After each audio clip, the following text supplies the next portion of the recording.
Welcome back everyone. देखते हैं कि कल के लिए बैंक निफ्टी और निफ्टी में किस तरीके से लेवल्स यहाँ पे निकल के आते हैं। तो हम फर्स्ट यहाँ पे बैंक निफ्टी देखेंगे। बैंक निफ्टी में हम क्या करेंगे, यहाँ पे 15 मिनट्स का टाइम फ्रेम ओपन करेंगे और 15 मिनट्स का टाइम फ्रेम ओपन करने के बाद में हम यहाँ पर एक ट्रेड लाइन लगा कर ले लेते हैं और उसके बाद में मैं आपको यहाँ पे बताऊंगी कि हमें किस तरीके से ट्रेड लेना है।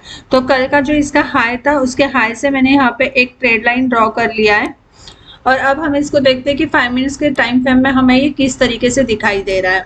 तो मैंने जब मार्केट ओपन हुआ था तो ओपन होने के बाद में एक वीडियो पब्लिश किया था और कल भी जो मैंने वीडियो अपलोड किया था उसमें मैंने आपको बोला था कि मार्केट कहीं ना कहीं हमें कंसोलिडेट जोन में यहाँ पे दिखाई देगा। और अगर आप देखो तो आज का पूरा जो मार्केट था वो हमें कंसोलिडेट जोन में ही यहाँ पे दिखाई दिया। अगर स्टार्टिंग के अगर ओपनिंग की बात हम यहाँ पे करते हैं तो ये जो 5 मिनट्स का कैंडल है, थोड़ा सा मैं बड़ा कर देती हूँ, मतलब आपको ठीक से दिखाई देगा। तो कल के अगर हम यहाँ पे मॉर्निंग की अगर हम यहाँ पे बात करते हैं तो हमें यहाँ पे क्या दिखाई दिया। जब मार्केट ओपन हुआ, ओपन होते ही नीचे के साइड में यहाँ पे हम देख सकते हैं कि जो कैंडल्स बनी, यहाँ पे रेड कलर की पूरी कैंडल बनी और उसने क्या किया, नीचे के साइड में यहाँ पे सेलिंग देना चालू कर दिया। अब तो सबको यहाँ पे क्या लग रहा था कि और मार्केट नीचे यहाँ पे आ सकता है, तो लोगों ने क्या किया, यहाँ पे पुट बाइंग कर लिया। और जैसे ही मतलब आप देखो ना, ये लेवल पे मार्केट आया तो यहाँ पे फिर से हमें एक ऊपर के साइड में जंप दिखाई दिया। अगर आप 5 मिनट्स की कैंडल देखते हो ना तो इसमें आपको ये समझ में आता है कि मार्केट की मूवमेंट्स किस तरीके से यहाँ पे हो रही है। और जब भी हम कोई ट्रेड लेते हैं तो हमें इसमें देखना चाहिए 5 मिनट्स के और 3 मिनट्स के टाइम फ्रेम में हमें यहाँ पे देखना चाहिए कि हम कितना रिस्क लेकर ट्रेड लेते हैं। तो अब इसमें क्या किया, इसने फर्स्ट ओपनिंग में सेलिंग दे दी, फिर उसके बाद में जिन लोगों ने भी यहाँ पे पुट बाइंग किया होगा उन्होंने क्या यहाँ पे नीचे के लेवल पे बाय किया होगा। तो यहाँ पे देखो, फिर दूसरा जो कैंडल बना यहाँ पे अप मूवमेंट वाला बना। जैसे मैंने आपको कल बोला था, अगर एक एक कैंडल की हम बात करें तो वो कैंडल जो है हमें 200 से 300 पॉइंट्स की यहाँ पे दिखाई दे रही है। अब मुझे आप बताना, अगर इतनी बड़ी कैंडल हो तो यहाँ पे हम स्टॉप लॉस किस तरीके से मेंटेन कर सकते हैं। अगर हम यहाँ पे 20 पॉइंट्स का तो पॉसिबल ही नहीं है, वो आपका मतलब अगर आप जब स्टॉप लॉस लगाओगे तभी आपका वो स्टॉप लॉस वहाँ पे हिट हो जाएगा, तो ये तो पॉसिबल ही नहीं है। तो हम यहाँ पे 100 या 150 का स्टॉप लॉस लेके चल सकते हैं क्या? तो ये पॉसिबल नहीं है ना। फिर ये तो हमारा मतलब पूरा यहाँ पे पैसा ही खत्म हो जाएगा, इतना बड़ा स्टॉप लॉस हम अगर लेते हैं तो ये पॉसिबल नहीं है। तो यहाँ पे देखो, मैंने आपको वीडियो पब्लिश किया था जिसमें बोला था अगर ये यहाँ पर ऊपर के साइड में 40,450 के पास में जाता है, कंसोलिडेट करके ऊपर मूवमेंट देता है, तो हम यहाँ पे बाइंग करके चल सकते हैं। अगर पब्लिश वीडियो आपने देखा होगा मार्केट लाइव में तो मैंने वहाँ पे क्लियरली बोला हुआ था आपको। बट अब यहाँ पे क्या हो रहा था, देखो ये एक पूरा चैनल बन चुका है यहाँ पर ये जो आपको लेवल्स दिखाई दे रहे हैं ना, ये यहाँ पे 50 या 100 पॉइंट्स के नहीं है। ये जो पूरे लेवल्स यहाँ पे आपको दिखाई दे रहे हैं वो टोटल 400 पॉइंट्स के लेवल्स है यहाँ पर। अगर हम ठीक से देखें तो टोटली 400 पॉइंट्स में मार्केट कंसोलिडेट कर रहा था, जिसमें कंटिन्यूसली अप डाउन यहाँ पे हो रहा था। और जो कैंडल्स यहाँ पे बन रही थी वो यहाँ पे आपको 200 से लेके 250 या 300 पॉइंट्स की बन रही थी। अगर आप ठीक से देखोगे ना यहाँ पे तो आपको समझ में आएगा। जिन्होंने 450 के 5 में यहाँ पे बाइंग किया, मार्केट यहाँ पे आ रहा है 483, 485, 40,000, 483, 40,000, 485 के पास में आ रहा है। फिर नीचे के साइड में जा रहा है, वो वहाँ पे आपको लेवल दिखा रहा है 393 का लेवल दिखा रहा है, 40,393 का लेवल दिखा रहा है और फिर वहां से फिर ऊपर जा रहा है। मतलब कंटिन्यूअसली यहाँ पे क्या हो रहा था, मार्केट जो है वो कंसोलिडेट हो रहा था। उसके बाद में अगर हम यहाँ पर देखें, कंसोलिडेट होने के बाद में फिर एक सेलिंग दिखाई दिया ये वाले पॉइंट पर। उसके बाद में फिर यहाँ पे कंसोलिडेट किया और फिर यहाँ पे एक थोड़ा अच्छा हमें मूवमेंट दिखाई दिया। पर अगर जब ये कंसोलिडेट ऐसे वाले मार्केट में हम यहाँ पे कोई भी सी या पी ही बाय करते हैं तो उस टाइम पे यहाँ पे टाइम डिके हो जाता है और टाइम डिके के वजह से हमारा यहाँ पे प्रीमियम बढ़ता नहीं है। तो यहाँ पे हमें कोई प्रॉफिट नहीं होता है, यहाँ पे लॉस होने से ज़्यादा चांसेस होते हैं। तो मैंने तो आज कोई ट्रेड ही नहीं किया, क्योंकि मतलब मैंने तो आपको वीडियो पब्लिश किया था कि मैं वेट कर रही हूँ, बट वो लेवल आने के बाद में भी वो मूवमेंट मुझे वहाँ पे कंफर्ट फीलिंग नहीं आ रही थी। आप देख सकते हो मैंने यहाँ पे कोई ट्रेड नहीं लिया और मैं आज सिर्फ मार्केट वॉच कर रही थी, क्योंकि मैं ज़्यादा करके इवेंट में जो है वो वॉच करने पे ज़्यादा फोकस करती हूँ, क्योंकि इतने बड़े मूवमेंट्स में मुझे ज़्यादा कमाना भी नहीं है और लॉस भी नहीं करना है, तो इसके लिए मैं वेट एंड वॉच करती रहती हूँ। अगर कंफर्ट फीलिंग आती है तो ही मैं करती हूँ, और कल भी मैं यही करूँगी। अगर मुझे ट्रेड करना है तो मैं बजट का जो मतलब पॉजिटिव में आता है, निगेटिव में आता है, उसके बाद में ही मैं ट्रेड लेना यहाँ पे देखूंगी।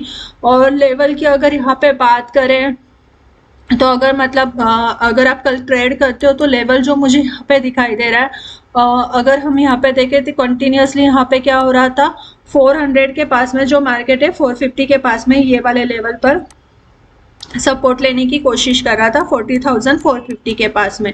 और फिर नीचे के साइड की अगर बात करें तो बार बार जो है वो यहाँ पे 250 के पास में 250 के पास में आके नीचे के साइड में जाके सेलिंग देने की कोशिश कर रहा था यहाँ पर। तो अभी कल अगर यहाँ पे हमें 14,500 के पास में अगर मिलता है मार्केट, तो हम यहाँ पे क्या कर सकते हैं, बाइंग करके चल सकते हैं। बट यहाँ पे आपको बहुत ज़्यादा ध्यान देना है। ऑलरेडी अगर हम 1 आवर्स के कैंडल में देखो तो एक डोजी कैंडल तो हमें यहाँ पे बनती हुई दिखाई दे रही है, बट हमें यहाँ पे देखना है कि मार्केट कल का ओपनिंग कैसे रहेगा। और अगर मतलब लेवल आते ही है तो अगर आप 14,500 के ऊपर आपको मिलता है, कंसोलिडेट करके ऊपर जाता है या डायरेक्टली ऊपर आता है, तो फर्स्ट जो टारगेट होगा 14,650 का होगा, दूसरा जो टारगेट होगा 14,750 और लास्ट टारगेट 14,900 तक के हो गए। और नीचे के साइड में अगर सेलिंग करना है तो मुझे सेलिंग के लिए देखो, जहाँ पे ये मार्केट बार बार सपोर्ट लेने की कोशिश कर रहा था, जो लेवल है यहाँ पे 14,250 वाला, वहीं से अगर नीचे आता है निगेटिव अगर कोई पॉलिसी आती है तो यहाँ से मुझे सेलिंग के लिए ये बेटर लग रहा है, तो मैं यहाँ से ही सेलिंग करूँगी 250 के पास में। पर मैं होल्ड नहीं करूंगी कल, जो कोई भी हम यहाँ पे लेंगे हम यहाँ पे होल्ड ज़्यादा टाइम नहीं करेंगे, ज़्यादा से ज़्यादा 5 मिनट में प्रॉफिट लेके निकलने की कोशिश करेंगे, टारगेट का वेट नहीं करेंगे। तो इसके लिए फिर हम यहाँ से जल्द से जल्द निकलने की कोशिश करेंगे। तो यहाँ पे फर्स्ट हमारा फिर टारगेट निकल के आएगा यहाँ पे 14,150, दूसरा 14,000 साइकोलॉजी लेवल, और अगर ये ब्रेक होता है तो 13,850 तक के टारगेट्स हमें यहाँ पे दिखाई देंगे। अब देखते हैं कि निफ्टी में क्या हुआ। तो यहाँ पे हम क्या करते हैं, निफ्टी का चार्ट ओपन करते हैं, निफ्टी भी समझ लेते हैं।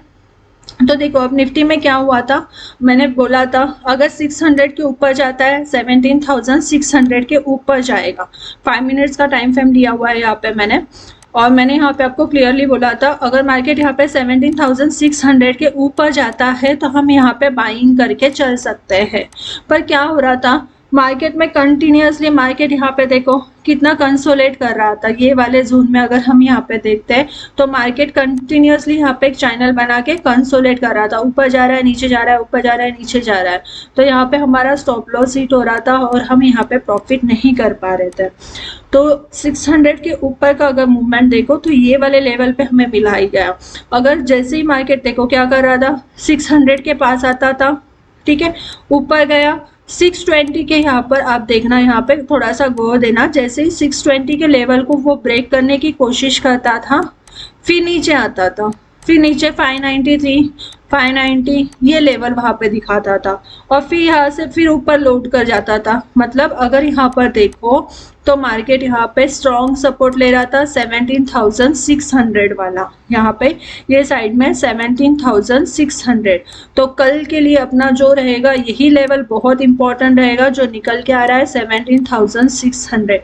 कल अगर मार्केट इसको नीचे के साइड में फिर से अगर ब्रेक करता है तो यहाँ का हमारा फर्स्ट टारगेट होगा, बड़े टारगेट नहीं लेंगे हम लोग, मैंने आज भी बोला था। जिन्होंने भी अगर यहाँ पे 50 पॉइंट्स बुक किए होंगे तो वेल एंड गुड है, अदरवाइज आपको भी पता है कि मार्केट में आज कितना अप डाउन था, बार बार कंसोलिडेट से अप एंड डाउन में आपका स्टॉप लॉस वहाँ पे हिट हो रहा था। तो यहाँ पे फर्स्ट 17,550 का टारगेट रहेगा, 17,500, और लास्ट टारगेट जो अगर हम देखो 500 के लेवल को भी सस्टेन नहीं करता है, कोई निगेटिव न्यूज़ आता है तो 17,400 तक के टारगेट यहाँ पे दिखाई देता है। और अगर मार्केट हमें ये वाले लेवल पे मिलता है 400 या 350 वाले, तो यहाँ से हम बाइंग कर सकते हैं। बट हम देखेंगे कि मार्केट का कल का मूव कैसे रहेगा, उसके बाद में ही यहाँ पे हम क्या कर सकते हैं, बाइंग कर सकते हैं। और मैं लाइव मार्केट में आपको वीडियो पब्लिश करती हूँ, जिसमें मैं आपको टोटली बता देती हूँ कि आपको किस तरीके से ट्रेड करना चाहिए या किस तरीके से आपको लेवल फॉलो करना चाहिए। आप देख सकते हो मैं यहाँ पे वीडियो अपलोड करती हूँ, तो वीडियो को ज़रूर देखा करो और थोड़ा फॉलो किया करो, मतलब आपको समझ में आएगा कि कैसे लेवल्स यहाँ पर आते हैं। वीडियो अच्छी लगती है तो लाइक करो, शेयर करो और चैनल को सब्सक्राइब करो। Thank you.